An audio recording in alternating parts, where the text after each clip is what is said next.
Halo teman-teman, jumpa lagi dengan Tech Clips. Kali ini bareng aku, Rahmat Budi Santoso dari Angkatan 2018.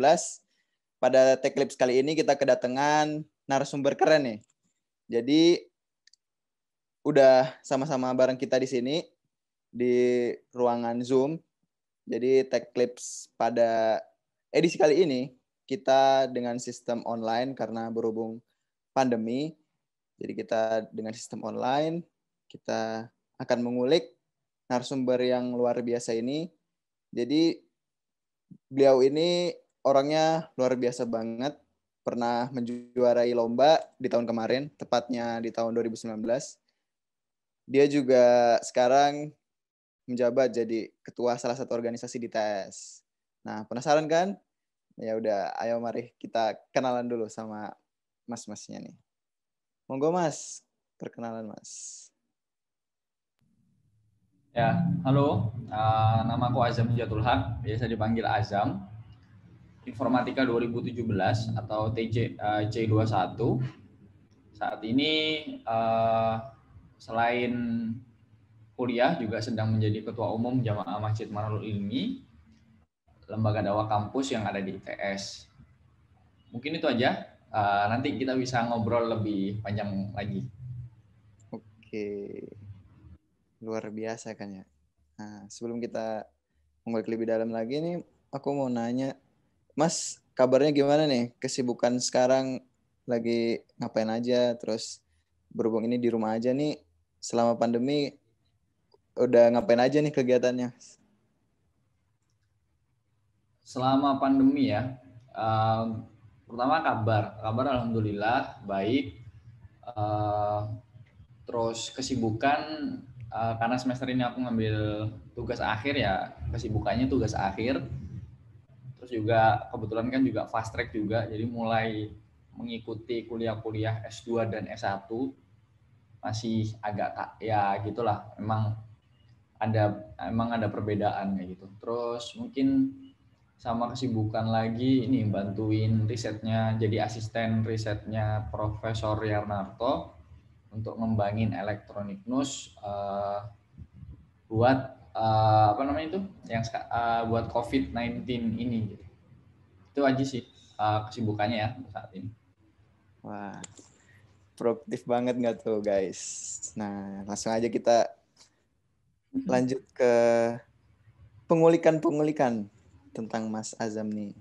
Nah, jadi kan kalau nggak salah tahun kemarin Mas Azam tuh ikut kompetisi tuh hackathon Tokopedia DevCamp. Nah, gimana tuh Mas? Boleh diceritain ke kita?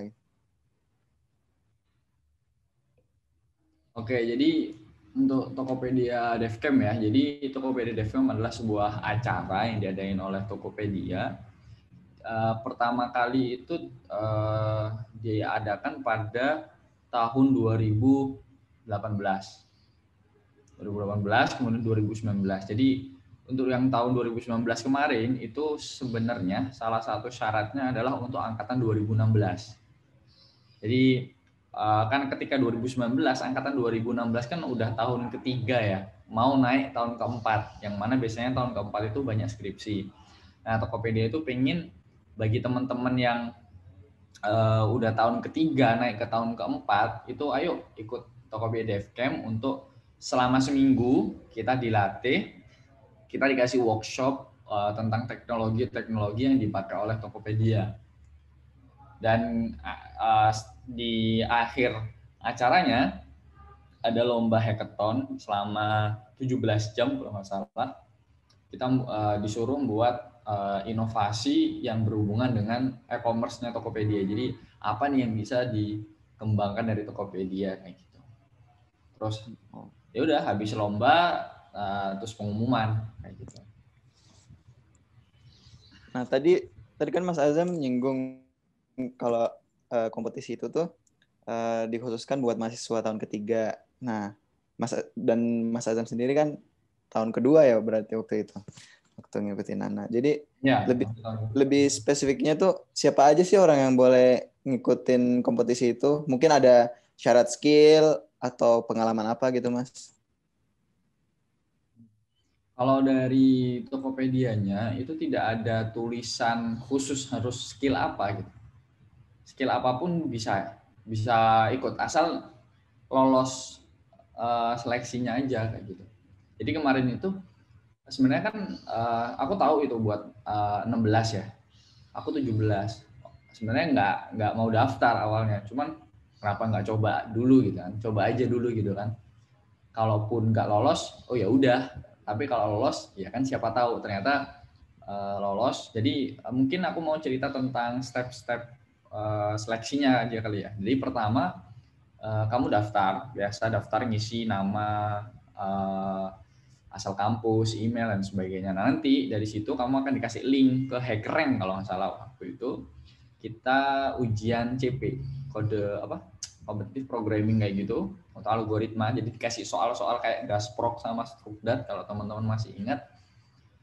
Nah, kita suruh nyelesain itu gitu. 3 jam waktunya, dikasih 5 soal waktu itu. Nah, kalian kerjakan aja gitu.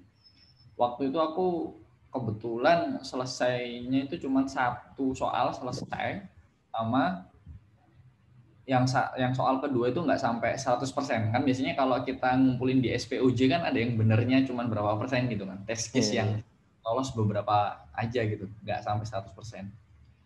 Ya udah pasrah kan. Oh, tapi sebelum itu kita dikasih dikasih waktu. Misalnya minggu depan ya tesnya. Selama seminggu itu aku mencoba waktu itu merecall, review lah, murojaah lah ya, murojaah binary search tree BST itu dulu gimana ya, terus macem-macem lah. Sekarang ya lupa lagi sih.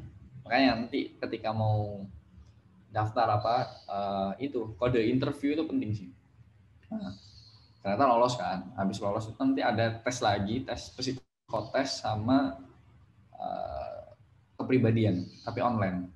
Nah, habis tes itu, kalau nggak salah waktu itu juga 2 jam atau 3 jam, aku lupa. Pokoknya semua itu by email, by internet semua lah. Ternyata Abinilah lolos sampai wawancara. Nah, pas wawancaranya itu di Satu Atap. Tahu Satu Atap nggak, Bu? Iya, di Surabaya. Ya, di Surabaya. Satu Atap, aku datang ke sana. Nah, di sana ternyata ada kakak-kakak tingkat, angkatan 16, angkatan 15, itu ada yang di sana. Dia ngobrol-ngobrol, wih, ini saya bisa atau enggak kan? Tapi ya bodo amat kan, namanya juga nyoba gitu.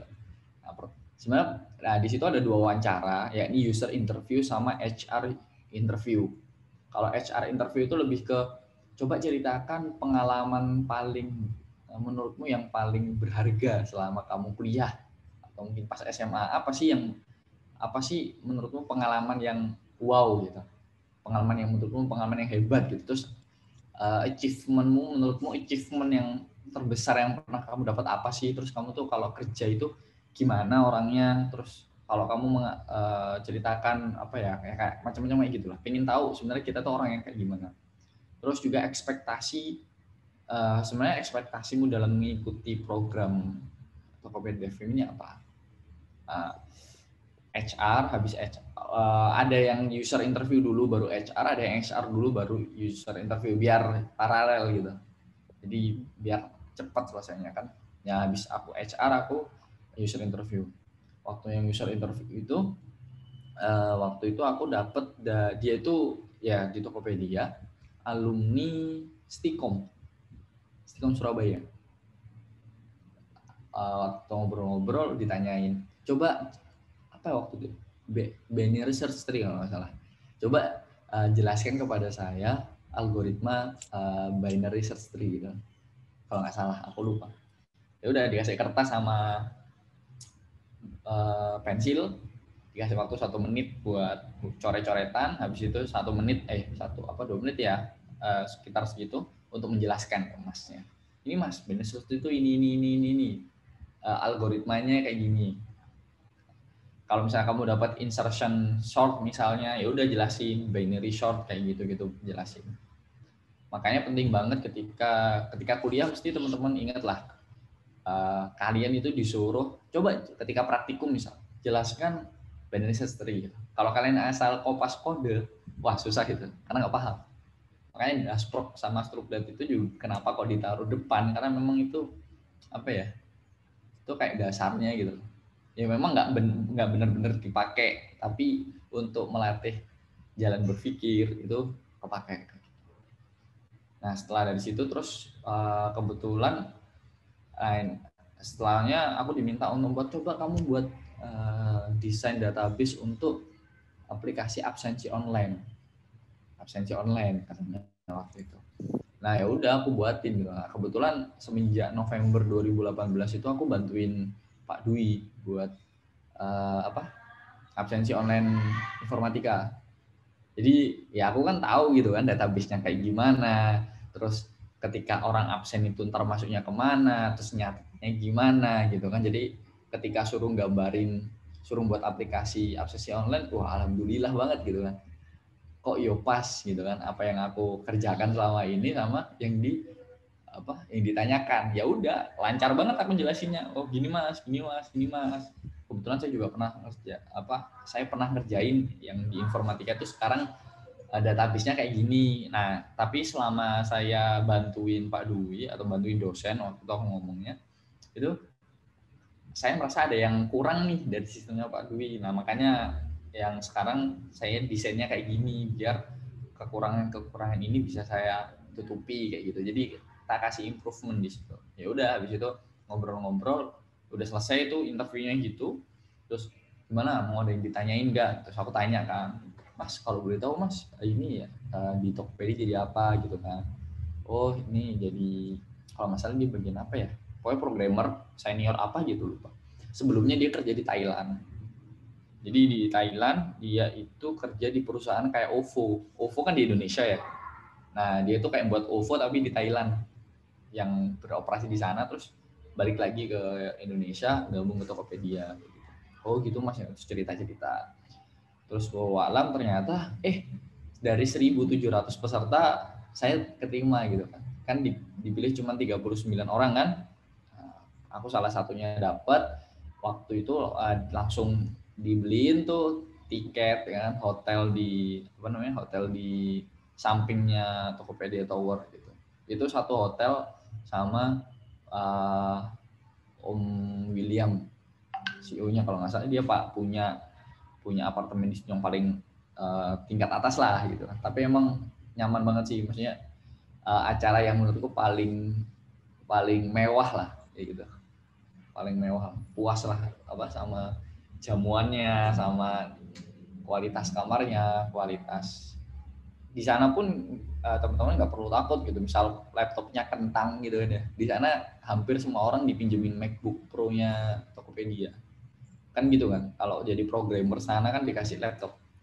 Kalau yang back end biasanya dikasih Dell apa itu namanya. Kalau yang kayak testing atau Android biasanya dikasih MacBook Pro sama perusahaan. Itu sih mungkin alur pendaftarannya gitu kan. Nah untuk yang 2020 ini ya memang nggak buka gitu kan, karena kan lagi pandemi COVID juga nggak bisa. Nah mungkin tahun depan 2021 mungkin buka lagi gitu. Nah enak disiapin aja teman-teman. Jadi terus mungkin ada hikmah ya. Nah ini kalau misal di pendaftarannya tertulis cuma 2016, terus kalian misalnya sekarang pendaftaran cuma 2017, ternyata kalian masih 2018 atau masih 2019 gitu kan. Coba aja daftar gitu. Kalau emang ditolak ya nggak apa-apa gitu. Kecuali udah ada pengumuman kayak selain angkatan 2016 dilarang mendaftar. Nah, itu jangan daftar. Tapi selama dia sendiri enggak ya, tapi ya kalian harus siap. Misal nanti tiba-tiba kayak dicemooh musimnya. Kamu ini nggak baca, Pak. Ini kan buat 16. Ngapain kamu 17 daftar gitu kan? Ya, kita harus siap gitu. Oh iya, saya kan ya maaf, saya kan cuma iseng aja, siapa tahu bisa kayak gitu. Nggak usah diambil hati lah kayak gitu, karena ya udah kalau mau rezeki kan nggak bakal kemana. Berarti kemarin tuh kompetisinya tuh per individu atau tim, Mas? Atau gimana itu sistem? 39 orang kan. 39 orang itu dibagi acak. Tuh. 3 orang. Jadi ada 13 tim. Satu tim 3 orang.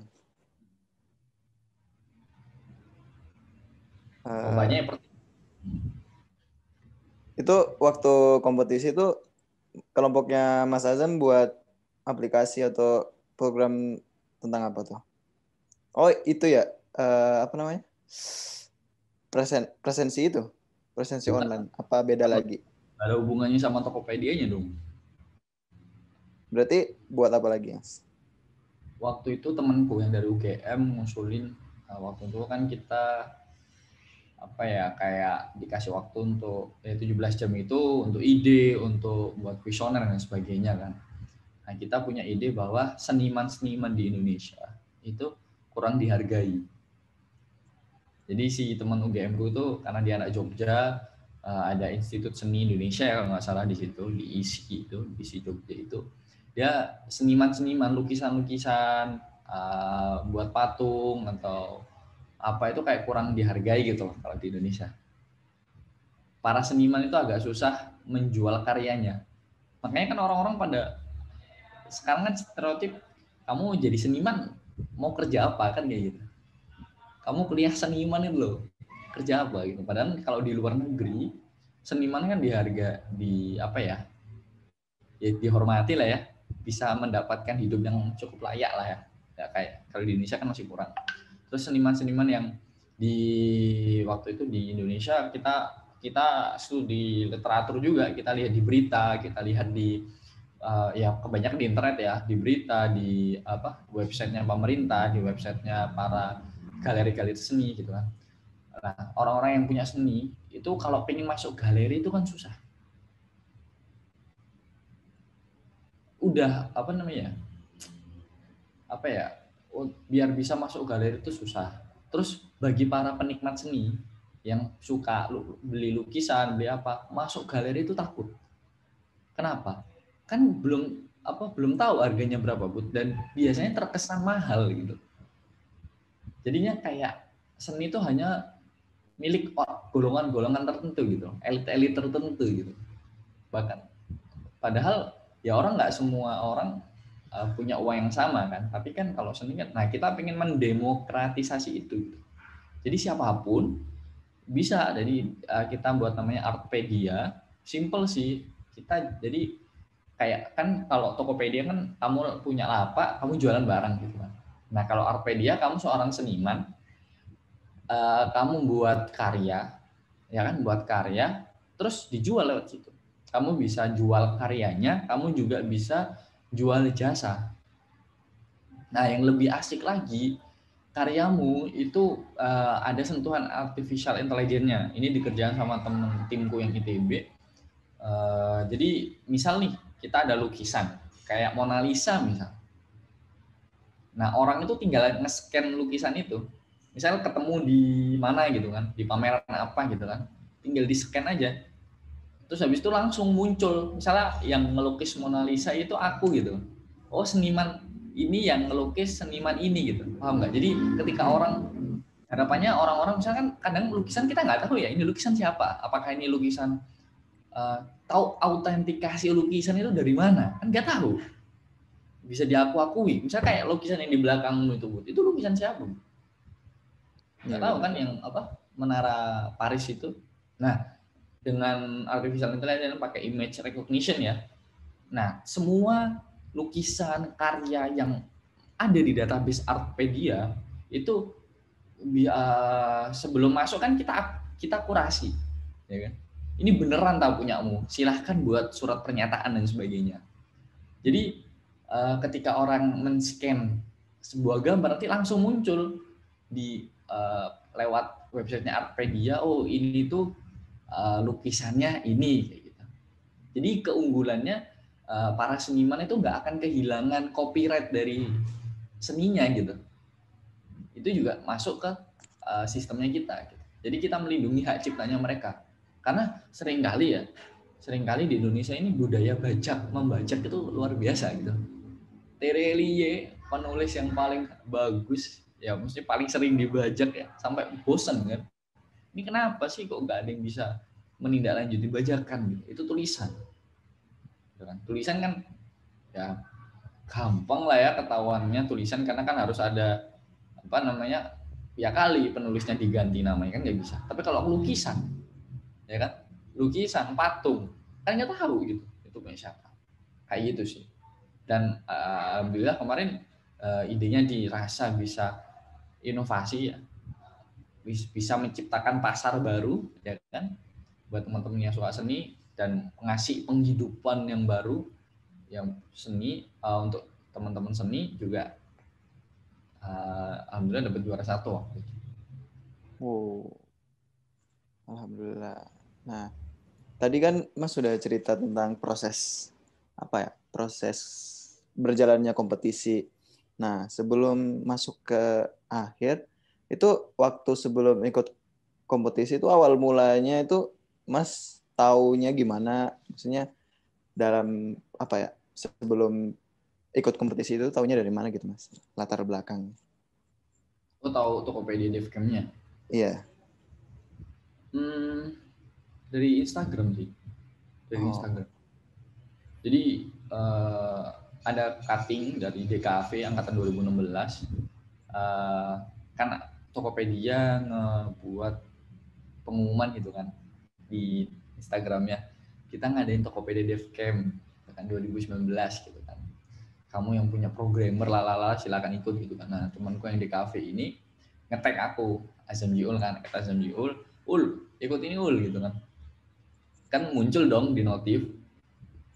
Loh, kenapa nih aku kok di mention gitu kan. Aku lihat, oh, Tokopedia Devcam. Suatu aku lihat persyaratannya, wah, angkatan 16 nih, nggak bisa dong gitu kan. Awalnya nggak langsung daftar, tapi ya alhamdulillah ya digerakkan, hati ini digerakkan, kondisinya juga memungkinkan waktu itu, entah kenapa aku juga masih lupa ya, tiba-tiba ya udahlah, sempat kepikiran, ya alhamdulillah juga ya udahlah coba aja dulu gitu kan, kalaupun gagal ya udah, tapi minimal udah pernah tahu tesnya apa, minimal buat persiapan tahun depan. Awalnya mikirnya kayak gitu sih, sesimpel itu. Jadi kita nggak tahu kan, kita nggak tahu ya, kalau temenku itu nggak mention ya aku mungkin nggak tahu ada ada kegiatan itu. Dari Instagram berarti teman-teman. Nah, untuk kompetisi hackathon Tokped ini itu tuh bisa lanjut ke ini nggak Mas? Lanjut ke magang? Iya, semua yang keterima Devcam itu wajib magang. Oh. Bukan wajib ya, dapat free pass buat magang. Kamu udah langsung oke, silakan magang ya gitu, minimal 1 bulan, maksimal 3 bulan. Dan banyak kok teman-temanku yang udah, karena kan emang targetnya tahun terakhir ya. Nah, tahun terakhir magang 3 bulan, kalau cocok lanjut probation namanya. Probation itu tes apa ya, uji tes lah ya, kayak dites lagi gitu 3 bulan. Kalau lolos ya udah jadi full time langsung. Oh. Jadi tujuan dari Devcam juga untuk menjaring developer Indonesia. Nah, Tokopedia itu pengen gitu loh. Oke, aku sekarang udah jadi e-commerce yang besar gitu kan. Tapi jangan sampai apa ya, programmer Indonesia malah nggak tak pekerjakan. Aku malah merekrut dari programmer India. Loh, India itu lebih murah loh. Dia ngomong loh, India itu gajinya lebih murah, orangnya itu lebih apa ya? Lebih pinter, bukan lebih pinter, pinternya sama.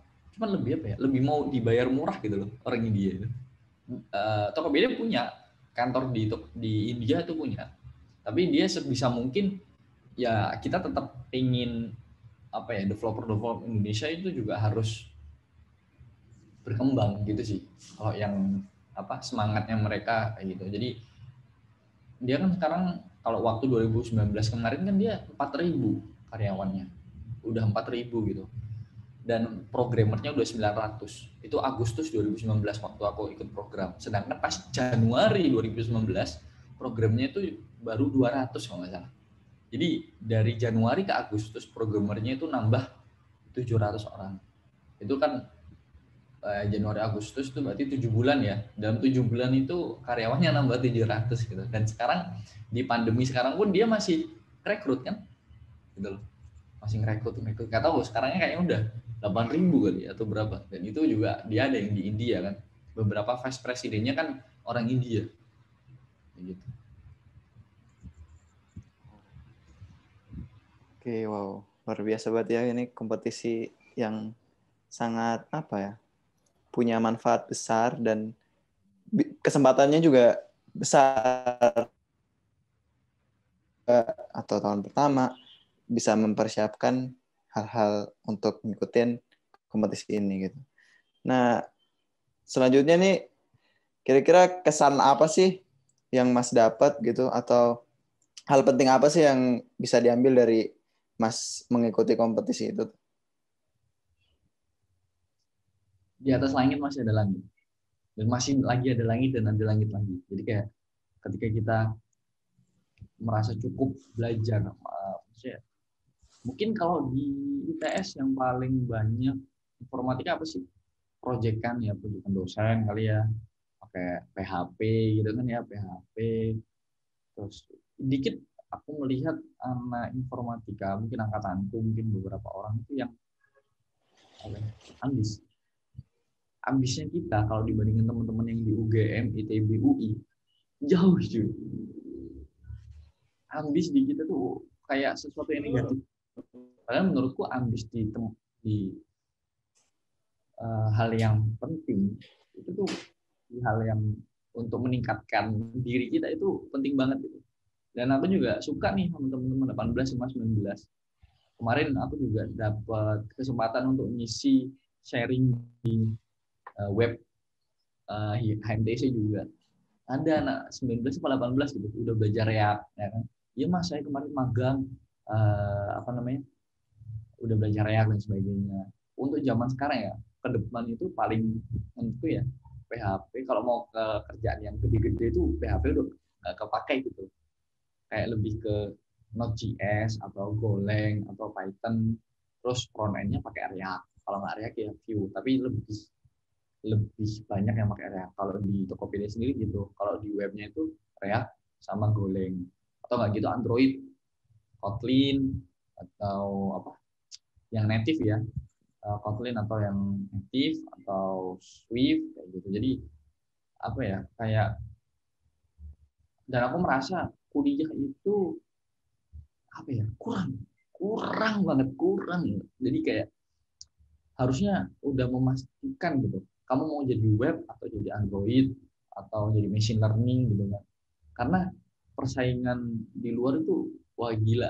Teman-temanku yang waktu itu yang dari UGM, dari ITB, dari UI itu ada yang dari Unibrau juga, tapi jauh juga. Teman-teman yang di sana tuh udah belajar, ada yang belajar apa, udah bisa Go, bahasa Go, ada yang udah oh iya React, pokoknya udah inilah. Aku sendiri masih mainannya Laravel, PHP,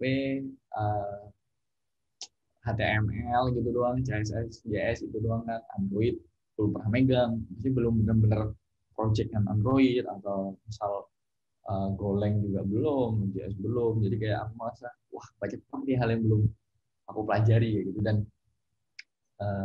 di sisa tahun ini apa ya, aku merasa nggak memaksimalkan bener-bener sih buat kesempatan magang gitu kan. Magang internship itu it's it's it's a lot, apa ya, banyak banget gitu, it's very important gitu. Kayak lu bakal tahu sebenarnya dunia kerja itu butuh apa sih gitu.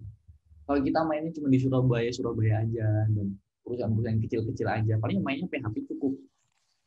Laravel itu dipakai di seluruh Indonesia, seluruh dunia, cukup, memang cukup. Tapi untuk yang project gede banget kayaknya kurang gitu. Gojek, Tokopedia, yang tahu dua itu dua-duanya pakai Golang gitu. Kalau bahasa Golang pakai React.js. Jadi kalau kalian bisa belajar Golang sama React, ya Shopee, ada internship Shopee teman-teman. Aku pengen daftar sebenarnya. Aku bingung ya. Shopee itu internshipnya buka kapanpun gitu. Tapi kamu harus 3 bulan full internship. Mungkin aku liburan besok kali pengen juga. Tapi dia syaratnya yang kamu kuasai adalah Node.js, Golang, atau Python, Django. Kayaknya Django. Nah itu sih, kalau teman-teman mau mencuri-curi start, mending langsung lihat apa sih yang dibutuhin sama industri, terus belajar. Jangan terlambat lah ya. Emang soalnya terus sama teman-teman yang terlalu ambis sama akademis ya, pengen IPK 4 gitu. Ya, tergantung kalau kamu sebenarnya mau jadi apa. Sebenarnya mau jadi apa itu tergantung. Kalau emang mau jadi akademisi sama profesional itu beda banget. Aku kan kebetulan juga sekarang dari 2019 Januari kan itu Prof Ian kan. Akademisi itu fokusnya ya kita menemukan metode baru, kita menemukan penelitian, publish jurnal ya kan, mempelajari teori dan sebagainya. Tapi proyeknya itu skala laboratorium. Kalaupun beneran ada ya skala ya, masih skala yang bisa dikerjain 10 orang gitu.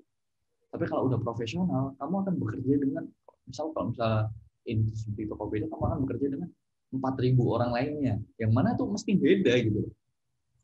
Dan Tokopedia itu nggak ngelihat ijazah gitu. Startup sekarang nggak lihat ijazah sekarang. Jadi kemarin waktu salah satu pengisinya itu Mas Michael kalau nggak salah, dia jadi dari bisnis administrasi UI semester 5 nggak lulus.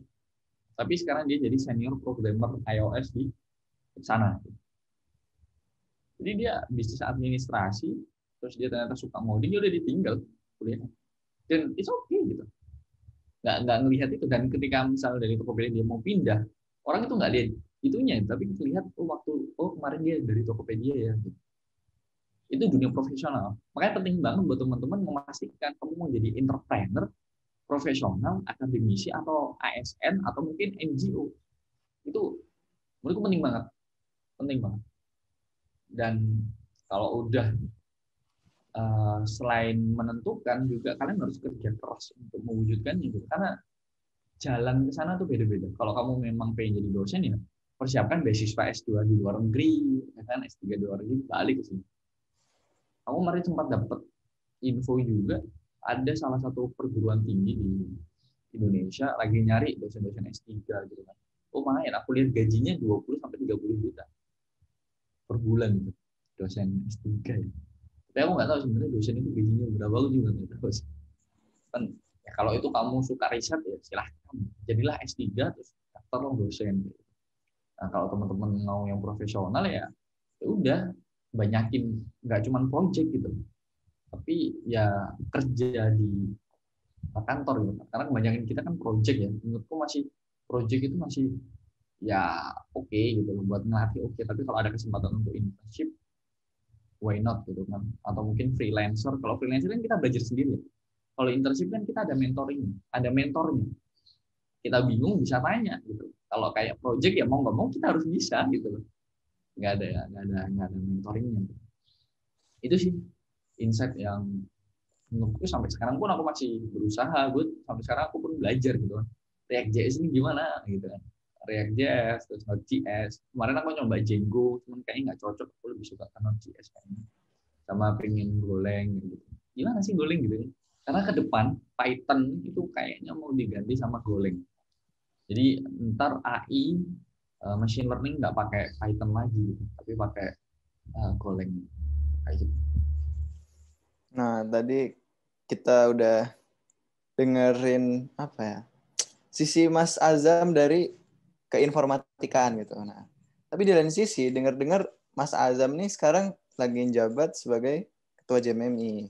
Nah, berarti beliau ini aktif juga di organisasi. Nah, mungkin organisasi apa sih yang Mas ikutin selain apa namanya?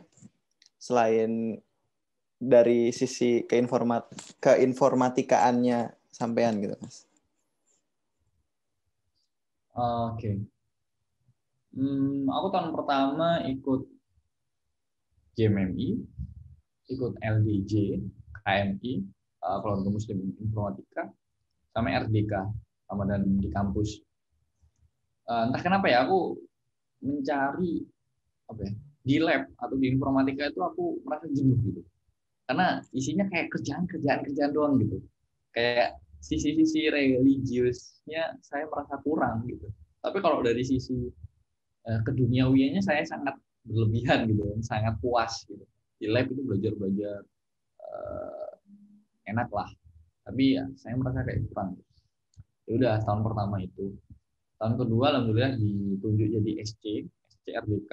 Waktu itu aku mimpin pelayanan umat 196 anak dengan budget sekitar 300 jutaan kalau nggak salah. Ya, sekitar itu. Jadi ya udah, waktu tahun kedua tuh magang di himpunan, di skematik juga. Sorry, tahun pertama skematik kalau nggak salah ya. Ya, skematik kan tahun kedua itu. Skematik di Humas. Di Humas. Terus aku BEM itu kurang tertarik. Entah kenapa aku kurang tertarik. Karena mungkin begadang gitu ya kerjanya, ke warkop gitu kan ya, aku kayak terus forum warga yang sampai tengah malam gitu, aku nggak bisa begadang gitu kan, begadang terus di lingkungan yang bau rokok kayak gitu, aku kurang apa ya, nggak betah gitu. Namanya juga orang kan beda-beda betahnya. Ya udah, kebanyakan memang gitu. Mungkin kalau untuk organisasi eksternal ya itu namanya, ada yang namanya TMI, Teknokrat Muda Indonesia. Itu apa namanya, perkumpulannya teman-teman ITS yang suka tentang politik juga. Jadi namanya juga teknokrat ya, seorang insinyur yang peduli sama negaranya, kayak Soekarno, kayak B.J. Habibie, itu para teknokrat. Dan di masa mereka itu menurutku lebih maju gitu. Karena daripada misal kayak di zaman Soeharto atau di zaman siapa habis Gus Dur ya, Gus Dur, Megawati, SBY, itu kan kayak flat aja gitu, flat aja. Tapi kalau zaman Soekarno kan bisa ke Amerika kita nolak, buat non blok sendiri ya kan. Terus zamannya Habibie itu dari 15.000 jadi cuma 5.000, $1 itu cuma 5.000, bayangin. Murah banget nggak sih dolar waktu zamannya Pak Habibie, dan dia cuman butuh waktu 1 tahun buat memerintah. Jadi aku tertarik untuk ikut itu Teknokrat Muda Indonesia sampai sekarang, dari 2017 sampai jadi. Dan dari situ aku pun tahu gitu loh. Di situ tuh juga terkumpul tuh teman-teman kahima yang anak-anak aktif BEM, itu juga ternyata kepedulian di negara ya kan, dan juga pengen mengimplementasikan keilmuan tekniknya, akhirnya bergabung tuh di komunitas itu. Nah, anak informatik nggak ada sama sekali itu, nggak ada gitu. Paling cuma aku sama Icang, katanya satu ada namanya Icang. Dia juga, kalau Icang ini aktif banget tuh di BEM ITS.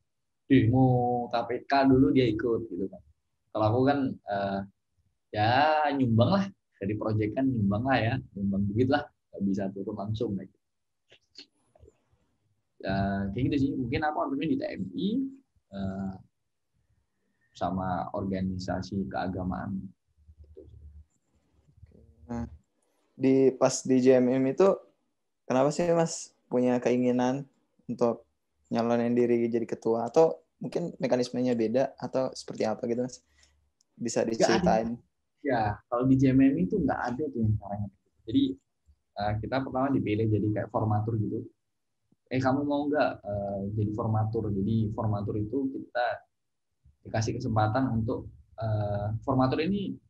Formatur JMM itu nggak cuma JMMI, dari LDJ juga. Waktu itu kan aku nggak ikut JMMI ya, ikut LDJ, jadi aku perwakilan LDJ KMI, Keluarga Muslim Informatika, untuk merancang ya opo caranya dakwah gitu kan, dakwah Islam di ITS itu lebih baik untuk para mahasiswa Muslim.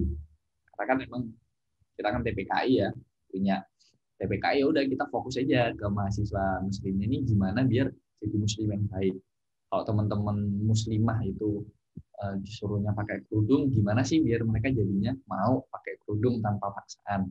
Untuk yang laki-laki misal kalau suruh Jumatan itu wajib, ya udah Jumatan gitu. Karena beberapa teman kita kan banyak kan, ayo Jumatan gitu kan, skip sih Mobile Legends gitu kan. Jadi ya itu pilihan mereka gitu. Tapi kan sedapat mungkin kita memahamkan bahwa Jumatan itu wajib gitu kan. Yo Jumatan lah minimal kan teko kalau nanti turu pas ceramah kan yo oke lah gitu kan, masih kehitung. Minimal kan dia nggak dapat dosa gitu. Sebenarnya kan kita sesimpel itu gitu. Kita nggak harus kamu harus jadi jenggotan opo lah pengen. Nah, aku tertarik di situ. Aku pengen urun rembuk pemikiranku. Menurutku ini harusnya kayak gini gitu. Janganlah terlalu kaku misalkan. Aku kan nggak suka terlalu birokratis, terlalu apa ya, buat yang asik lah, buat yang agile, yang lincah gitu kan. Jangan make kajian atau aku bosen gitu kan, dan sebagainya gitu. Ternyata dari program situ kan diseleksi dikasih pertanyaan gitu kan, terus dinilai, aku termasuk 3 terbesar nilainya. Nah, 3 orang yang punya nilai yang terbesar dan juga dari teman-teman melihat cocok nih jadi leader gitu kan. Ya udah, jadilah calon ketua umum. 3 orang itu, salah satunya aku. Habis itu ya udah, ya kita waktu itu ditanyain, kalau misal kamu dipilih jadi calon ketua umum siap atau enggak gitu kan. Ya aku nganggep ya kalau memang teman-teman milih dirasa cukup ya kenapa enggak gitu kan. Karena menurutku dengan jadi ketua kita akan belajar lebih banyak gitu. Kita akan pusing lebih banyak, akhirnya kita akan apa ya? Dengan pusing itu kita kan mikir gitu. Enggak bengong gitu kan. Teman-teman yang jadi ketua, misalnya Budi jadi ketua PKM, itu mesti mikir gitu. Terus misal di sini ketua himpunan itu mesti mikir gimana yo himpunanku biar bisa jalan, gimana yo. Jadi kepala itu nggak sampai kosong. Iya, terus habis itu disuruh uji publik, pas uji publik kan ditanya-tanyain, ya udah tak sampaikan aja gitu. Menurutku gini, yang baiknya gini gitu kan. Nah, habis itu ternyata setelah musyawarah dewan teman-teman sama yang pengurus sebelumnya yang itu musyawarah, terus hanya menetapkan ya udah deh, ini hasil musyawarah, kayaknya yang punya positif paling besar Azam Giyatul Haq, ya udah Azam aja yang jadi ketua JMMI periode 2020. Jadi bukan berarti aku pingin nyalonin gitu, nggak ada program pencalonan ya di JMMI itu, karena kita tahu lah ketika ada pemilu kan akhirnya setidaknya ada 2 kubu lah ya, minimal ada 2 kubu yang saling mendukung dan mungkin saling menjelekkan kubu sampingnya kan. Karena sebenarnya di LDK itu bukan untuk politik. Kita kan untuk dakwah, bukan politik. Jadi ya, dan dakwah itu bisa dimanapun. Kamu mau jadi staff, mau jadi middle, mau jadi koor, atau mau jadi mana, kamu udah kehitung dakwah gitu. Itu pola pikir yang di lembaga dakwah ya, buat teman-teman yang mungkin masih asing, yang nggak pernah ikut lembaga dakwah gitu. Memang agak, mungkin bagi beberapa orang aneh gitu. Kok ditunjuk ketuanya? Sebenarnya itu bukan ditunjuk, itu musyawarah. Ya, kalau teman-teman tahu namanya AHP, Analytic Hierarchical Process, ya AHP itu salah satu program atau salah satu tools algoritma untuk menentukan misal algoritma mana yang paling bagus, lebih efisien, atau leader yang lebih efisien mana. Itu semua pertimbangan dituliskan. Jadi nggak pakai voting. Gitu. Kalau voting itu lebih ke ya siapa yang lebih populer, siapa yang lebih sepertinya kelihatan mungkin lebih ganteng, ya kan, lebih meyakinkan, ya itu yang dipilih gitu. Kita nggak benar-benar tahu sebenarnya dia tuh kayak gimana gitu. Jadi kayak misalnya gini, 1 orang milih Azam, 1 orang milih Budi gitu. Nah sedangkan 2 orang milih Azam, 1 orang milih Budi. 2 orang ini belum tentu gitu. Jadi nilai misalnya gini, ada si A ini kenal banget sama Budi, kenal banget sama Azam. Karena kita satu tim terus gitu. Jadi tahu wataknya Azam gimana, wataknya Budi gimana. Dia setelah itu akhirnya dia milih Budi. Oh, kayaknya Budi ini lebih cocok nih wataknya gitu daripada Azam. Sedangkan 1 orang lagi atau 2 orang lain, dia tuh nggak pernah kerja sama dengan Budi sama Azam. Tapi dia melihat kayak Azam lebih populer daripada Budi. Ngomongnya lebih meyakinkan, ya kan? Terus ya kan sebenarnya kampanye itu marketing aja. Ya apa mempoles biar bagus gitu kan. Nah, 2 orang ini kayak terkesima sama kampanyenya Azam. Akhirnya udah aku milih Azam aja. Padahal sebenarnya orang-orang yang kenal sama Azam sama Budi itu lebih memilih Budi. Nah, minusnya itu kalau yang kami pertimbangkan di lembaga dakwah kampus itu. Jadinya si pemimpin ini kepilih karena popularitas, bukan karena benar-benar paham itu yang milih gitu. Harusnya kan nilai orang yang paham sama orang yang cuma sekedar tahu kan beda. Tapi kalau di pemilihan satu suara ini sama satu suara yang nggak tahu apa-apa kan sama dihitungnya, ya kan? Nah, tapi minusnya yang harus dijaga itu gimana biar di lembaga dakwah kampus itu nggak ada namanya KKN, korupsi, kolusi, dan nepotisme. Sing diangkat mek golongan itu misalnya, atau teman-temannya itu, itu yang dijaga. Dan alhamdulillah di JMI selama ini kan kita memegang teguh pada ya kalau karena kita Islam ya di Al-Quran dan Sunnah, suruh jujur ya kan, suruh adil ya kan, terus kita adalah rumah Muslim ITS. Jadi kamu mau dari ormas A, ormas B, ormas C ya kan, selama tidak berniat membubarkan ITS kalau yang organisasi terlarang ya ormas A tapi komunis ya nggak boleh gitu kan, karena emang nggak boleh sama Indonesia ya jangan masuk gitu, nggak boleh masuk. Tapi selama kamu kamu oke, kamu dari ormas A, kamu dari ormas B, tapi kalau udah masuk JMMI ya kamu jadi Muslim ITS gitu, bukan jadi ormas itu tadi gitu. Itu yang jadi ada tantangannya di situ gitu. Gimana biar teman-teman yang sekarang kita yang lagi berkuasa ya kan, berkuasa di JMMI gitu. Itu gimana biar menjaga objektivitasnya itu. Itu juga sepakat sama nilai-nilai rumah kepemimpinan, RUMPK, rendah hati, objektif, open mind, dan moderat. Kita harus jadi moderat jadi orang. Kalau emang bagus si anak A walaupun dia dari ormas A, kita ormas B ya udah dia yang dipilih gitu loh. Itu aku waktu asiknya itu di situ kita belajar apa ya? Belajar untuk bertoleransi. Kalau urusan toleransi antar agama menurutku Indonesia ini udah bagus. Muslim itu udah bagus banget toleransi antar agama menurutku sih. Maksudnya kalau di Jawa ya, kalau di luar Jawa ya emang masih kurang. Cuman kalau untuk toleransi sesama umat Muslim tapi cuman beda ormas itu kayaknya masih perlu banyak belajar. Kita masih banyak kan, atau masih ya gontok-gontokan. Nah, kita sebagai kaum intelektual, anak muda, ya kita tahu jangan kolot-kolot lah jadi orang. Kita kan sebagai anak muda kan nggak suka ya yang kolot-kolot. Ya udah sih kalau emang dia bener ya udah akuin aja bener gitu loh, walaupun bukan dari ormas kita gitu.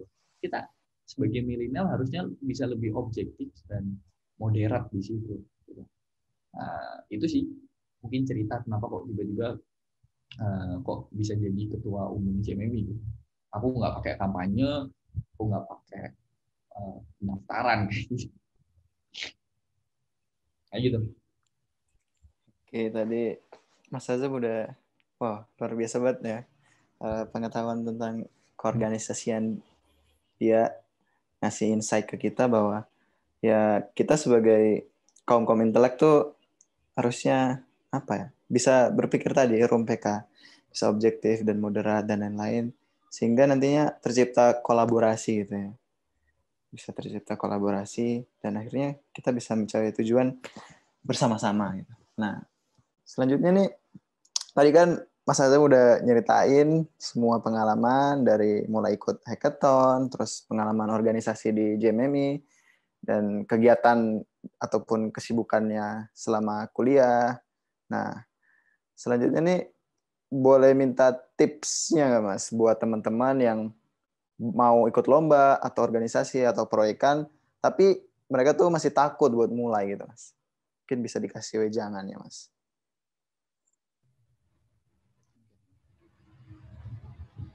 Untuk lomba sebenarnya aku jarang lomba, Bu. Mungkin Budi ya bisa ngasih tahu lomba ya. Kalau aku lebih ke organisasi sama project kali ya. Jadi teman-teman kalau untuk organisasi intinya udah mulai aja dulu gitu. Dan mulailah dari yang paling bisa kamu lakukan dan paling kecil resikonya. Di aku SD SMP tuh nggak pernah ikut organisasi. SMP aku daftar OSIS ditolak. OSIS sekolah maupun OSIS ma'had ditolak. Tapi pas SMA, nah tahun pertama aku langsung nekat jadi ketua acara angkatan. Terus tahun pertama itu aku daftar OSIS lagi dan gagal lagi ditolak. Tapi tahun kedua di SMA aku langsung jadi wakil ketua OSIS. Langsung naik level, nggak jadi staff dulu, langsung naik level ke tingkat wakil ketua OSIS. Karena apa? Dalam organisasi ya ataupun dalam proyek atau dalam kerjaan itu yang dilihat itu apa? Yang dilihat itu track record. kalau emang kamu orang yang terpercaya, kamu orang yang emang bisa kerja gitu, kamu akan dapat posisi atas gitu. Tapi mulai dari mana? Mulai dari paling bawah gitu. Untuk yang organisasi ya. Jadi organisasi waktu itu aku ya udah dari paling bawah, ketua angkatan, ketua. Jadi gini, acara. Jadi kelas 10 itu suruh buat acara buat kelas 12. Ya acara gitu apa sih? Gampang kan? Gampang banget kan? Cuman saking mungkin nggak ada yang mau ngambil gitu. Males gitu loh. Nggak ada keren-kerennya gitu kan. Kayak ya ngapain sih buat acara gitu, mending acara OSIS aja yang lebih seru gitu kan. Karena kan ini kan udah ngumpulin duit sendiri. Nggak ada bantuan sekolah sama sekali gitu. Pokoknya silakan kamu berkreasi semampumu, nek encene entuk duit mek 1 juta ya wis 1 juta udah. Di waktu itu aku bener-bener ya udah aku ngumpulin teman-teman angkatan ya opo rek ini. Alhamdulillah kekumpul duit 10 juta lah. Ya bayangin tinggal di pondok nyari duitnya gimana, nggak ada sponsor sama sekali loh. Karena itu acara buat acara internal gitu, bukan acara eksternal yang ada sponsorshipnya. Ya kita jualan tuh di pondok kan nggak ada makanan ya. Kalau kayak di pondok gitu nggak ada makanan, jadi kita jualan makanan. Untungnya cuma 500 perak, Bud. 500 perak. Satu jajan itu 500 perak. Tapi kita kumpulin tiap hari. Selama setahun lah ya. Kumpul lah 10 juta itu. Dari situ teman-teman melihat, wah kebetulan aku juga yang jadi ketua OSIS itu teman kamarku juga. Terus dia ngelihat, wah Azam bisa nih mimpin dan artinya. Ya udah, terus dia mau nggak jadi wakil ketua OSIS bidang, kan wakil ketuanya ada 3 waktu itu. Aku kok tiba-tiba aku gitu kan, aku daftar OSIS saya ditolak, saya jadi wakil ketua kayak gitu kan. Ya oke gitu kan. Nah itulah yang aku bawa ke kuliah gitu. Waktu aku kuliah ditanyain pengalamanmu apa gitu kan, ya tak jelasin.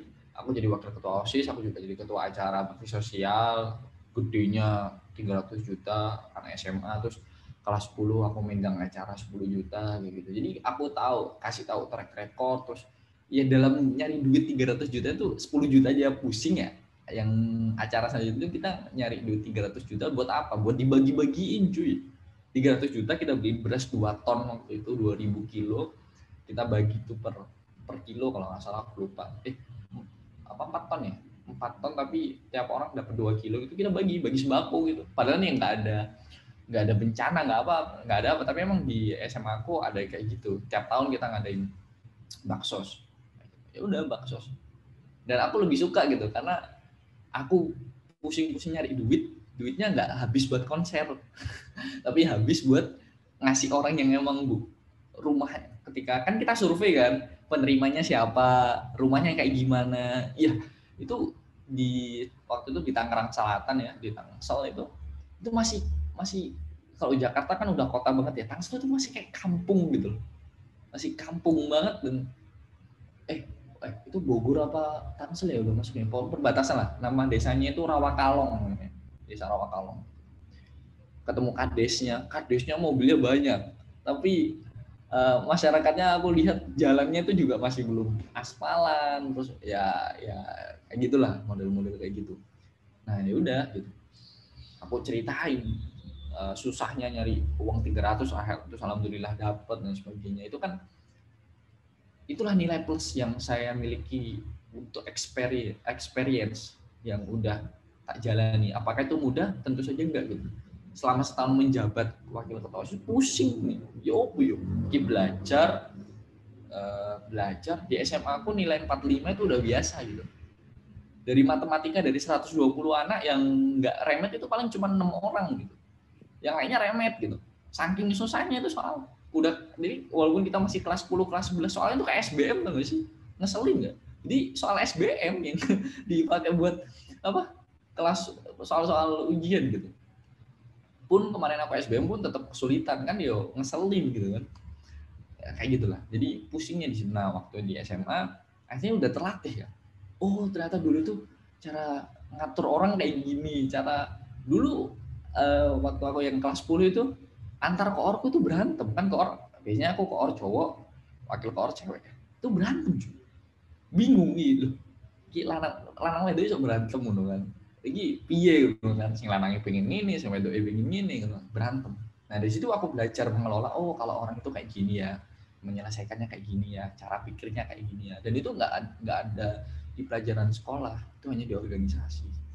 Nah, buat teman-teman maba, teman-teman 2020, 2019, 2018, organisasi itu jangan buat nyari scam toh. Scam itu wajib lah. Tapi ya opo kalian dapat tanggung jawab. Kalian dapat tanggung jawab yang belum pernah kalian dapat, ya kan? Makanya kalian harus mikir, ya opo ya caranya. Buat teman-teman misalnya yang kepilih jadi ketua skematik, itu mesti pusing gitu kan. Piye ki skematik duwe, ngature piye dan sebagainya. Itu. Jadi teman-teman mulailah mungkin dari staff dulu. Nah, dari staff kalian dapat kerjaan apa? Misal kalian cuma disuruh ngerjain segini gitu kan. Ya udah kalian tambahin segini gitu. Jadi kalian ngerjain banyak. Jadi misal target, oh iya kamu adain talk show ya. Targetnya 100 orang. Oh iya Mbak, siap gitu. Tapi dalam hati kamu, oh targetku harus 500 orang gitu. Jadi kamu cuma disuruh 100 tapi kamu melakukan 500. Track recordmu bagus. Nah, tahun depan mesti kamu, oh ini bagus nih, cocok jadi kadep. Oh ini bagus nih, cocok jadi ketua. Oh ini bagus nih, cocok jadi sekdep atau sebagainya. Sesimpel itu. Sama kayak proyek. Aku kini juga aku terima kasih juga ya ke Pak Dwi ya waktu itu. 2018 itu aku udah belajar Laravel semenjak 2017 gitu, dan belum pernah dapat project beneran. Karena emang aku belajarnya sendiri gitu kan. Sama Pak Dwi ternyata dikasih kesempatan. Mau nggak bantuin saya gitu? Bantuin saya buat develop gitu. Nggak ada omongan nanti dibayar langsung, enggak gitu. Namanya juga bantuin kan, ya udah bantuin, dan aku pun merasa wah iya nih, nggak apa-apa sih tak bantuin. Akhirnya aku tahu, oh ternyata Pak Dwi kan ada aplikasi yang buat foto kamera artificial intelligence gitu buat mengenali wajah gitu kan. Itu kan aku juga belajar. Oh ternyata datanya itu kayak gini, ntar dikirim ke server itu kayak gini. Oh server itu kayak gini tuh bentuknya. Aku dulu kan nggak ngerti server itu kayak gimana. Tahunya cuman SAMPP itu sama PHP admin udah gitu kan. Ternyata di server itu kayak gini ya. Oh ternyata ngodingnya kan itu kan udah jadi programnya, aku tinggal maintenance. Waktu ada error kan mau nggak mau harus mempelajari kan. Ini alurnya gimana gitu kan. Baca satu-satu. Terus waktu itu aku juga masih ingat Pak Dwi minta, Mas ada fitur reset password gitu kan. Reset password itu gampang banget di Laravel. 5 menit jadi. Tapi waktu pertama kali aku itu ngerjain sampai jam 2 pagi. Baru ketemu caranya. Sekarang kalau suruh buat reset password, ya elah 5 menit udah jadilah. Itulah experience. Itulah pengalaman. Dan itu yang mahal gitu.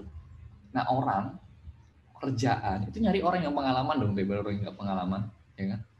Dan itulah pentingnya growth mindset. Teman-teman nggak puas. Aku cuma tahu kayak gini. Aku harus belajar lagi gitu. Nah buat teman-teman yang takut ikut project kan ya udah buat project kecil-kecil dulu gitu.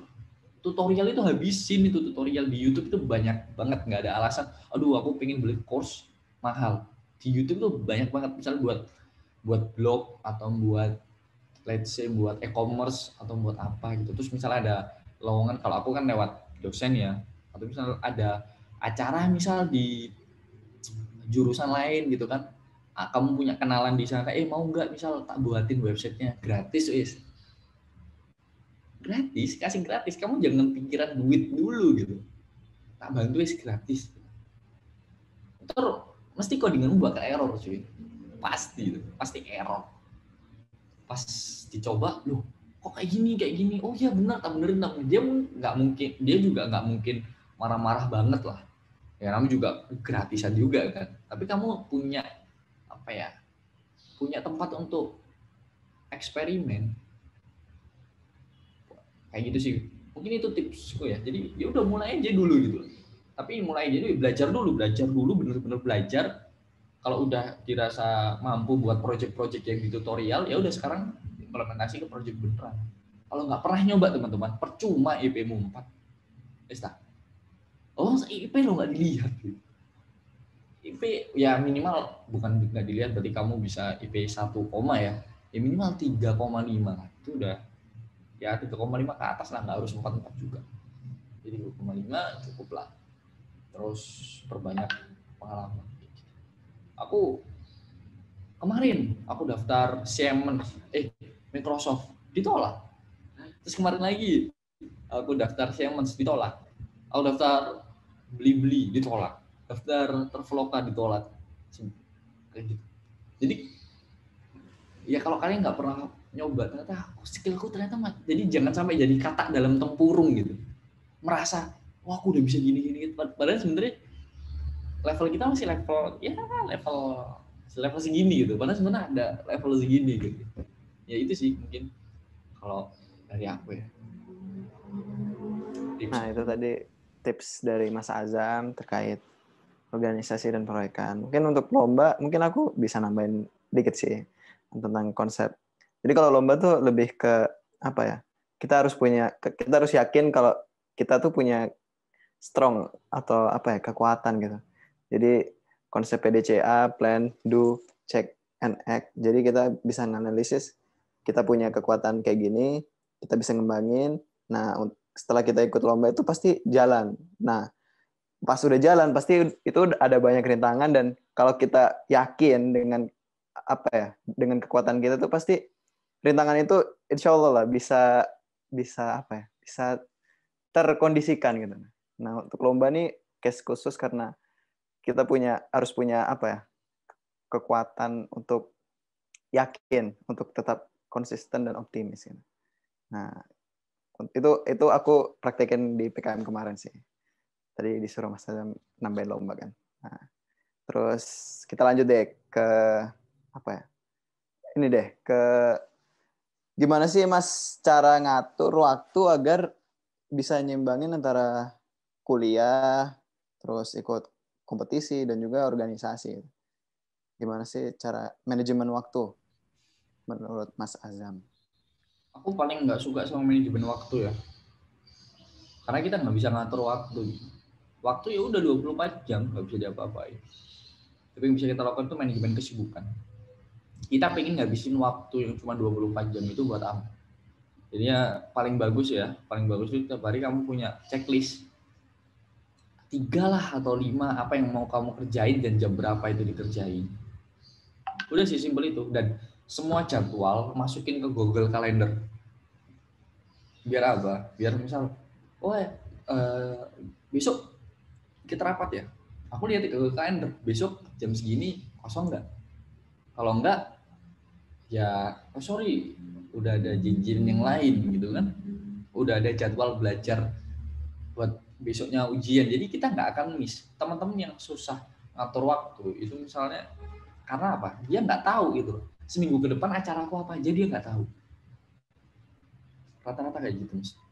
Kalau itu bentrok rapat sama ujian, misal persiapan ujian kayak gitu, dia nggak tahu ternyata minggu depan itu aku masih ada PR ini ya, ada tugas ini ya, deadline-nya tanggal segini, dia lupa gitu.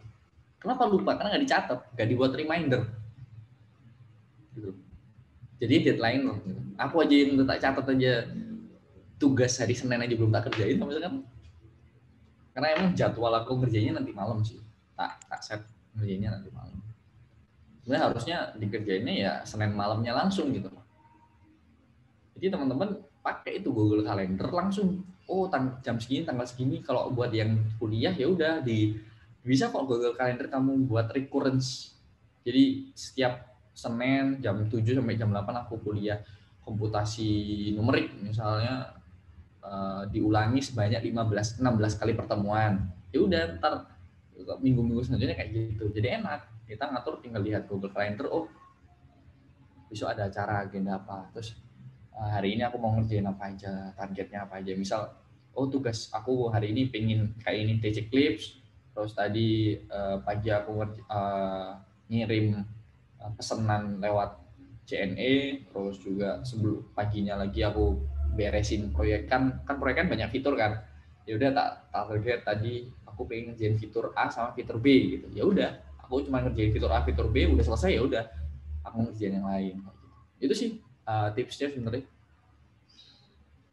Oke, itu tadi tips dari Mas Azam tentang manajemen kesibukan lebih tepatnya. Karena jika kita nggak ngerencanain hari kita, maka bersiaplah untuk kita sebagai alat perencanaan orang lain gitu.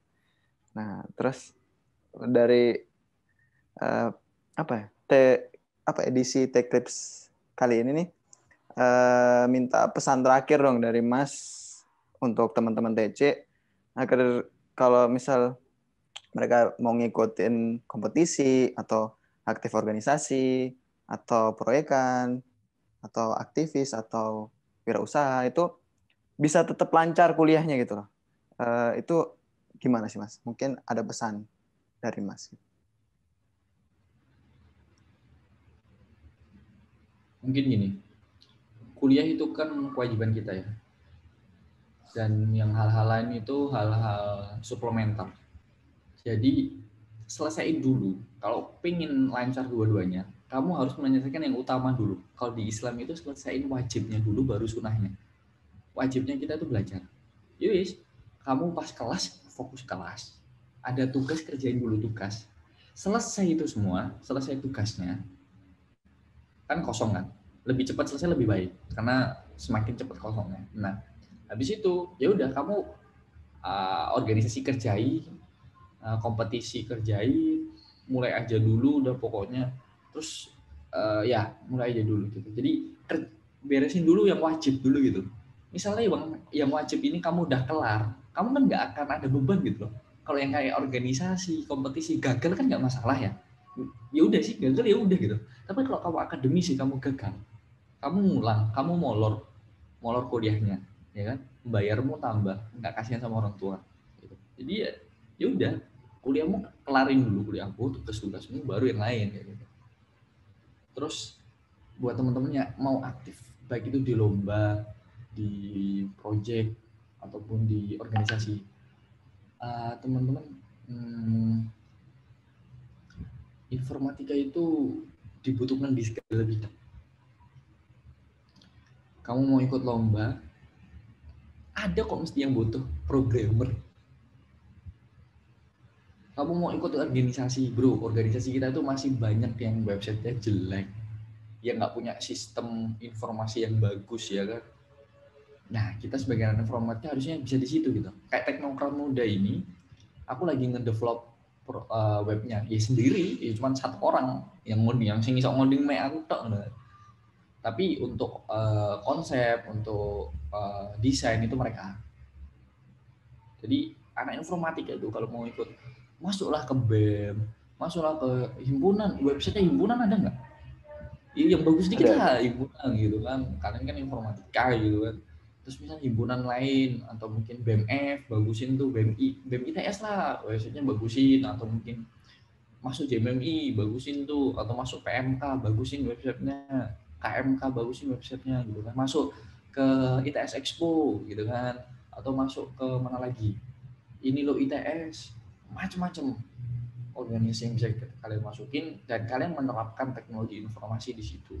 Nggak cuma website ya, mungkin sistem kaderisasinya, database pengurus ya kan, biar lebih enak gimana, mungkin ada penilaiannya gitu kan. Jadi penilaian performa anggota kayak gitu-gitulah. Itu bisa jadi portofolio juga, itu juga jadi kontribusi kita sebagai anak informatika juga. Jadi jangan cuma terkungkung ya kok IPK aku kayak gini, ben bagus, SKS mari nek kon wis lulus terus ate lapo gitu. Teman-teman aku ndelok beberapa yang 18 atau 19 gitu. Aku sekarang ya SKS itu tinggal berapa, Bu? Tinggal 3, Bu. SKS Bu. Untuk buat semester depan itu tinggal 3. Sebenarnya kalau total tinggal 18 toh. Tapi pikir-pikir lagi, sekarang aku udah lulus nih. Tapi aku belum bisa goleng, aku belum bisa react, maksudnya belum bisa yang benar-benar expert. Kok aku hati lapo? Jadi kayak teman-teman yang buru-buru lulus, hati lapo. Ya nggak apa-apa, buru-buru lulus terus jago juga ya nggak apa-apa, bagus itu. Tapi jangan sampai kalian menyesal. Dengan ada atribut mahasiswa, kita itu internship gampang. Ya walaupun nggak dibayar kan gampang tuh. Oh iya masih mahasiswa, oh iya silahkan gitu kan. Biasanya kan misalnya salah, nggak iso, ya wajar lah jangan ngicip mahasiswa. Tapi misalnya kan lulus mahasiswa, terus kan juga iso ngoding kan yuk, piye sih kan itu lulusan kok S1 kok gak iso kan beda, tekanannya beda yuk. Itu aja sih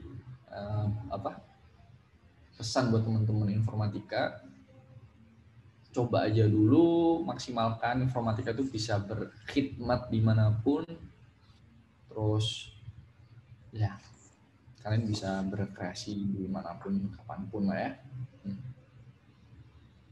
Udah Bu, itu udah panjang lebar ini. Iya nih, udah nggak kerasa, udah berapa lama nih, udah sejam lebih kayaknya. Kita udah ngobrol banyak sama Mas Azam tentang pengalaman beliau ikut lomba, ikut organisasi dan lain-lain. Terus makasih banyak buat Mas Azam udah mau berbagi sama kita semua di konten Tech Clips ini. Semoga bisa bermanfaat dan jadi motivasi buat kita semua. Nah, terima kasih juga teman-teman udah dengerin konten Tech Clips ini. Nah, tunggu kami di edisi yang akan datang dan jangan lupa like, comment, subscribe, dan share video ini. Kasih tahu ke teman-temannya. Ini banyak banget obrolan yang sangat bermanfaat. Semoga bisa jadi titik perubahan atau titik start yang bakal bermanfaat untuk kedepannya gitu. Nah, aku Budi dan Mas Azam undur diri dulu. Sampai jumpa di Tech Clips edisi selanjutnya. Dah.